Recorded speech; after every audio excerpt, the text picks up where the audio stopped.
highly industrialized, past us up already. Or we can still be, but only as a probable effect of a strong agribusiness city. Years from now, only a few cities will exist as self-sustaining cities that will supply enough food for its inhabitants. And we will make sure of that. City of Coronadal will make sure that we'll sustain quality life, healthy life. The Agricultural City Program aims not only to achieve food sufficiency, but to adopt organic system of farming and bring as well agricultural crops and livestock production into commercial level. We want to feed our people with chemical-free and healthy food, which is now being advocated and patronized globally.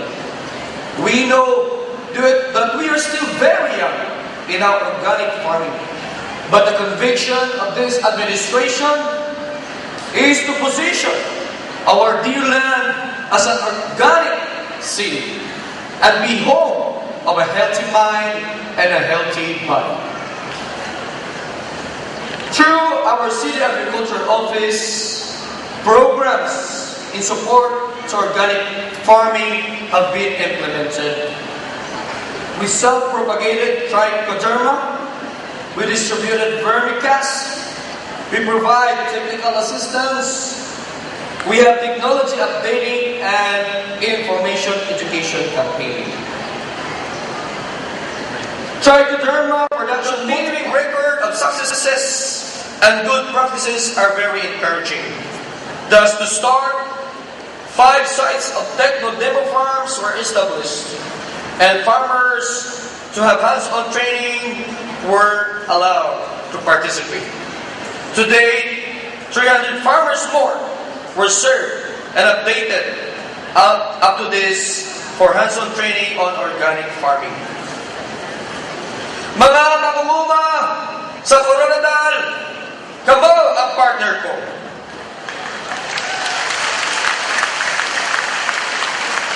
%85% of our farmers are producing rice.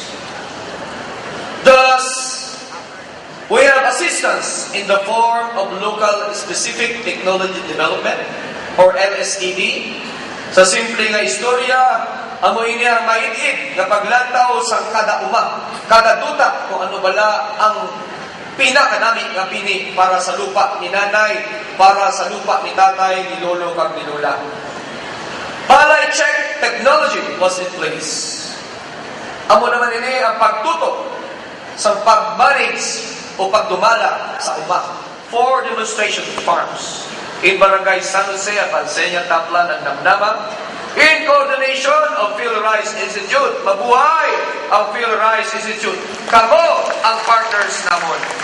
We also conducted 5 palay check trainings in Carpenter Hill, San Isidro, Zone 3 of Alsenia. And today, through Department of Agriculture, we distributed 6,000 bags of certified rice seeds worth around 4 million, distributed to around 2,000 farmers in a 50-50 scheme that is sinanay si tatay nga supplemental budget upod ang aton mga sanggunian magadugang kita 3 million worth of subsidy again for our certified rice seeds.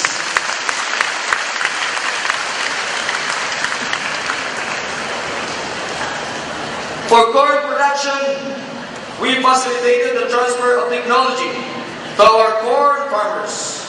Padayon kita na mag-obra sa integrated pest management training kada puro, kada irrigators association. Padayon kita na maghatag sa farmers feed school. Amoy ni siya ang tinatawag na continuous long season training hali sa land preparation up to harvesting. Ginabuligan nato ng aton ng mga partners para mag-produce, maghahatag sa dako na output. Inland fishery is being promoted. To our partners, salamat po, Bureau of Fisheries and Aquatic Resources of Region 12, our partners, mabuhay kayo. We dispersed 125,000 tilapia, Pangasius fingerlings, to Barangay San Jose, San Roque, Mabini, Taclan, Santo Niño. Salamat po, BFAR, for continuing monitoring our corridors grow up demo farms in Barangays Morales, San Roque, San Jose, and Taclan.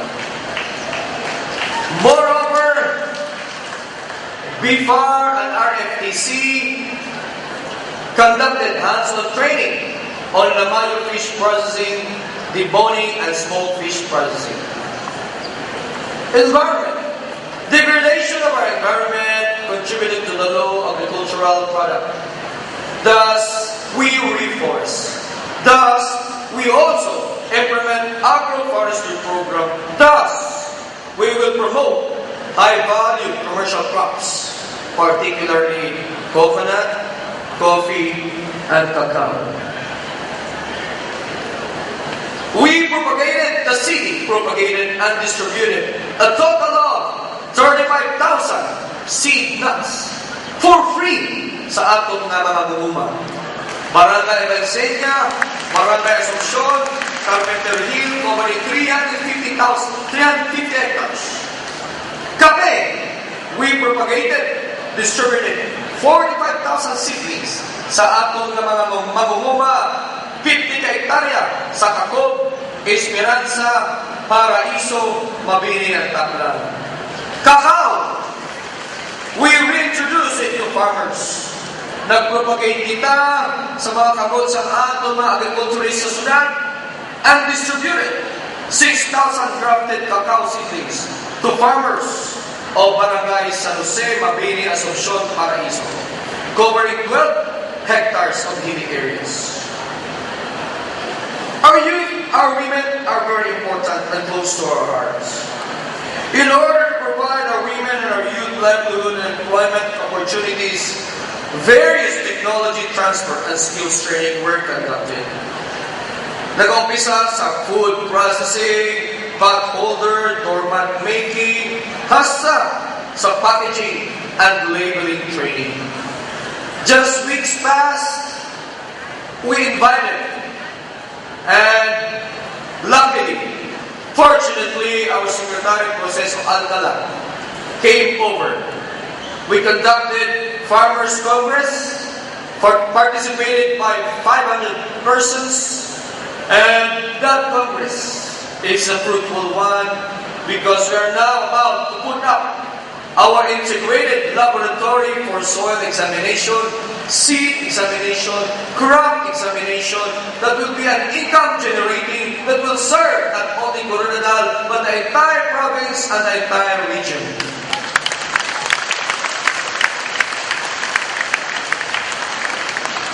In order to sustain life, livestock and poultry production must be supported. For food and commercial purposes, this is a vital component in our organic seeding program. Last year, the services of the LGU under the City Veterinarian's Office were primarily focused on upgrading the quality of our livestock. Thus, we created artificial insemination. We have estrus synchronization, we have orientation, we have swine management, and artificial insemination seminars. The control and treatment of animal diseases were undertaken. Thus, thousands of treatment procedures were done, castration procedures, and of course, deworming of our cattle, carabao, and all our livestock. We will further enhance our poultry and livestock production program this year. We will strengthen the alliance between City Agriculture Office, City Veterinary Office to promote the realization of organic seeding program. The Onward Coronadal program aims to transform Coronadal into a self-reliant, proactive local government unit to create conducive environment for business and investment. Three major strategies are now being done to transform Coronadal into self-reliant through quality infrastructure support and entrepreneur development, business investment promotion. This is an enhancement of our human resource management development program. Training, basic customer service skills training, enhancement program for administrative support staff, stress management seminar, and performance evaluation system. In our era, internal revenue allotment. Even though we have increasing local revenue, we still do have to innovate, initiate reforms for our revenue collection so that we will eventually be era dependent as a city. Especially nowadays, with so many questionable conversion of cities of municipalities into cities are happening. Allow me to debate a little because this is also your fight, your cause as a Coronadaleños. We should vehemently, strongly appeal to Supreme Court to please stop illegal conversion of municipalities, to please protect the local government code, to please uphold the rule of law, and of course, to respect our Constitution.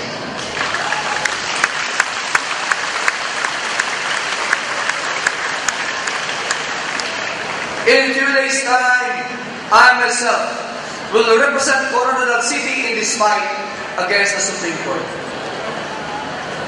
Tanawan mo sa TV. We need to streamline our systems and processes and ensure that quick quality service are being delivered.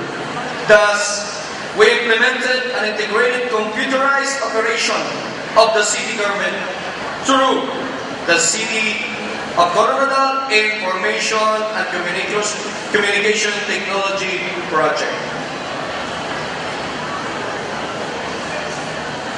Last year, the city government allocated funds for the installation of our local area network.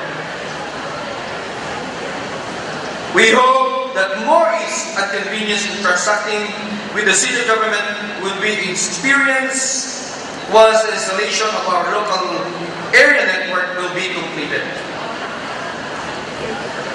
Recently, 2 volumes of our draft, the Citizens Charter. This is a guide to the public in their transaction with the LGU. Para di kamo mabudlayan, kamo nga mga partners natin sa syudad, you know what to expect. This Citizens Charter is your guide in transacting, dealing with us. We want to improve our planning processes and enhance our decision-making skills. Thus, we utilize Coronadal Integrated Database System that is to generate various reports needed. These reports includes even how nourished a barangay is.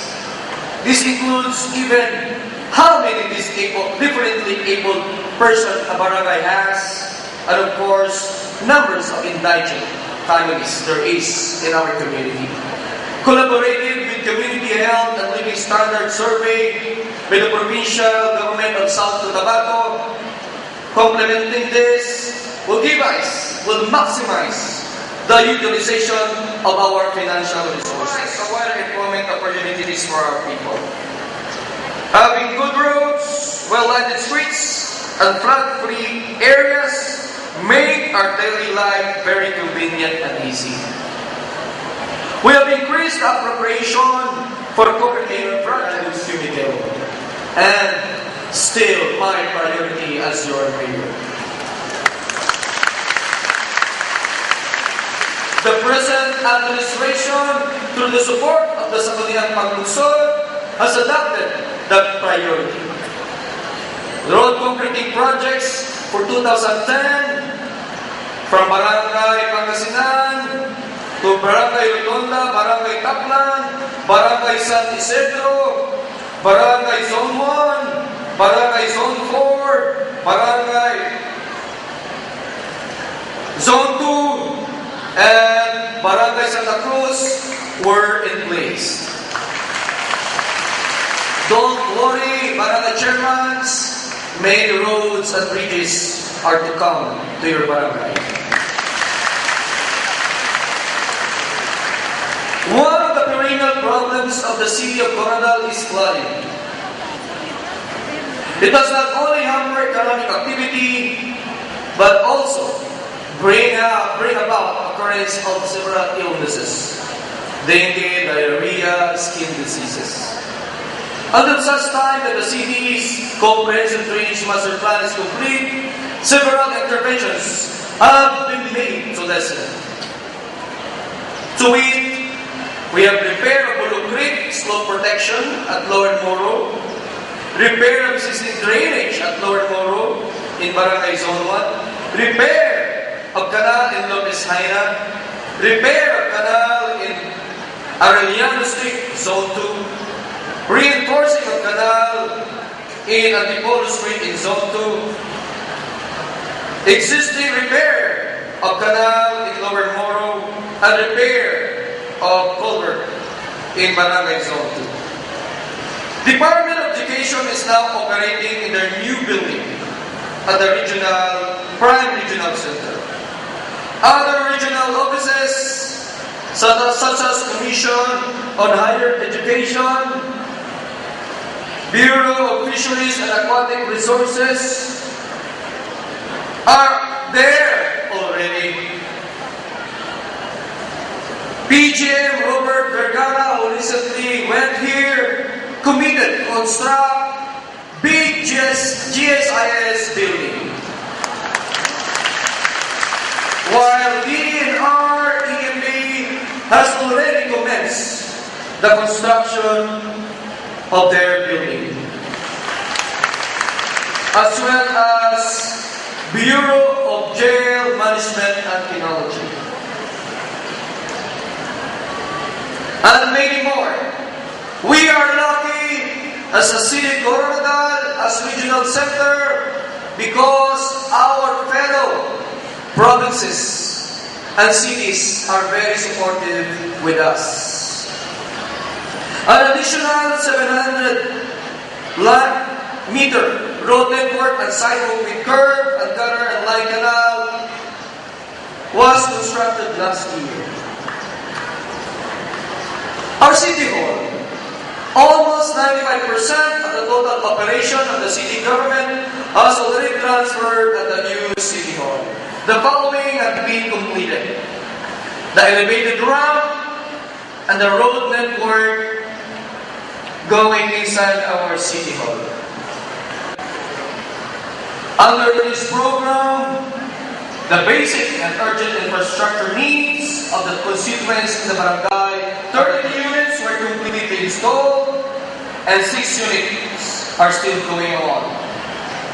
Rest assured, as I've been saying, bombahan na kabomba sa barangay. There will be more in these coming months.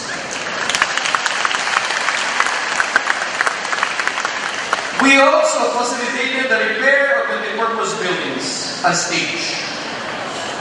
Multipurpose building in Barangay GPS, San Roque, as well as stage in Trinidad Zone 4 and other barangays such as Abansenia are being built. Other multipurpose buildings and stage requests that could not be accommodated by the limited barangay development fund are granted through 20% local development fund, such as the repairs of 3 barangays as well as Purok, Cinderella of GPS. Installation of lights along the main thoroughfares and public places are also granted under Barangay Development Fund. Rest assured, our city will be more lighter or will be more brighter during daytime this coming. Improvement of main public market and satellite market is underway. We began setting a business-friendly environment of marketplace. The public market's main entrance facade were repainted and signages around the premises to direct smooth traffic flow were done in our satellite market. We facilitated transfer of transit vendors and will have a more uniform, beautiful vendor stalls upcoming this time. We further promoted economic vibrancy through our conduct of Palengke Festival. During our 10th charter anniversary, various activities such as search for cleanest and orderly shed were participated by the market stallholders and their families. The search has gained positive response, and up to now, we have a monthly, the cleanest shed in our public market. The Corona Grand Sale in October 2010 invited 52 businesses establishments. The participating establishment availed tax incentives by declaring only 50% of their gross sales for the month of October. The city also facilitated the processing of their documents. To the support of Sangguniang Panglunsod, we will institutionalize this activity so that our businessmen can avail of the same incentive every charter anniversary, and thus we will invigorate business in our city. The city government acknowledges the participation of cooperatives as partners, again, in promoting economic enterprise, an alternative source of livelihood and income to the people. As I've said, I really believe in cooperativism. This is an entity that directs the benefit to the bottom of the masses. Thus, several cooperatives avail for our loan. The Kalipa, MPC, Kakub Farmers, United Women's of Marares Co-op, the NDMU, and there will be more. There are more. In fact, we do still have an allocated amount to the sum of 1.7 million. Marami pa tayong tulong para sa mga cooperatives. The Malusog at Protektadong Pamayanan Program aims to establish a healthy and socially secured community. One of the strategies is the improved delivery of health services, provision of quality drugs and medicines, upgrading our laboratory and main health center. We will provide X-ray machines, it's being now constructed, processing tank for blood examination, ambulance, they are now being procured, and dental checkup and dental machines. Mga kabataan, just wait for each of your barangay store this summer will have medical missions, continuing tuloy dental check-up, and in fact, we will have this time major surgical mission. Operahan natin ang dapat operahan ng mga indigent patients karon nga summer. Making expensive medicines available.